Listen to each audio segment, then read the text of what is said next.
All right, so got the 1973 in the garage today. I want to be swapping it out to disc brake on the front because the drums, well, they suck.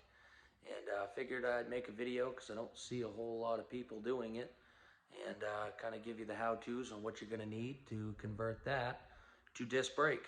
And hopefully it's not as much of a challenge as what I think it's going to be. So we'll get it done, and I'll take you along on the journey.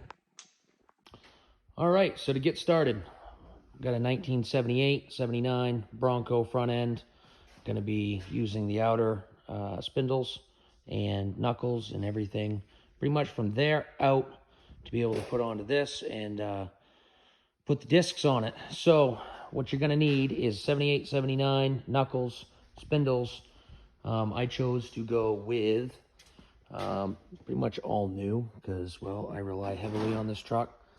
New ball joints. Pretty much kept everything 78, 79. The other thing I ran into is the steering.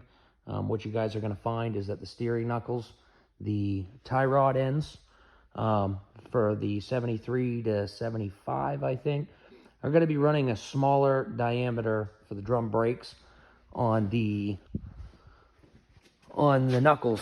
So the taper hole right here is going to be a lot smaller on the drum brakes, which is currently what I'm running. Some guys will ream these out and use the 78, 79 style steering. I just chose to go with the knuckles because it's just a lot easier than trying to ream those out. And I'll just show you how I go about doing it, and let's get it done.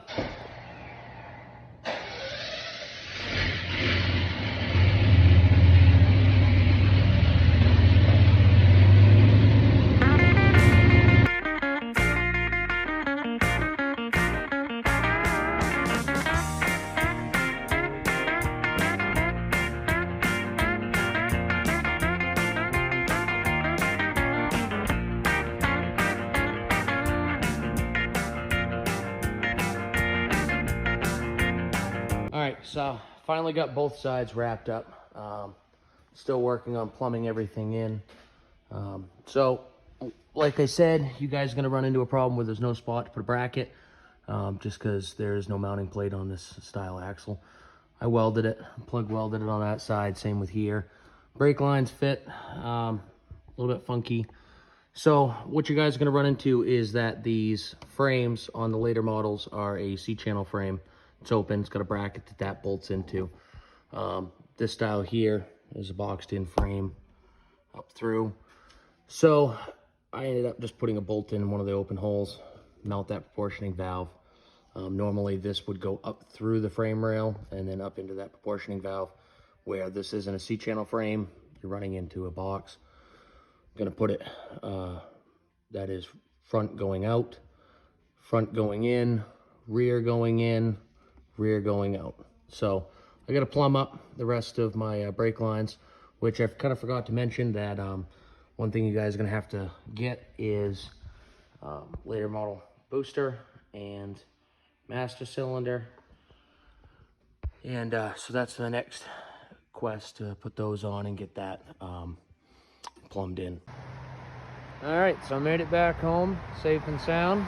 Boy, isn't that conversion worth the time and effort, I gotta tell you. Definitely a pleasure to drive now. So again, did the 79 booster, same with the master. Just gonna reroute it down there. And the 73s are gonna be on this side for the drum brake. I'm gonna have to swap the lines around, which is not a big deal. Just routed those out, and yeah, so sum it up, definitely worth the time and money and investment. A lot better than the drum brake. So hope this helped you guys out.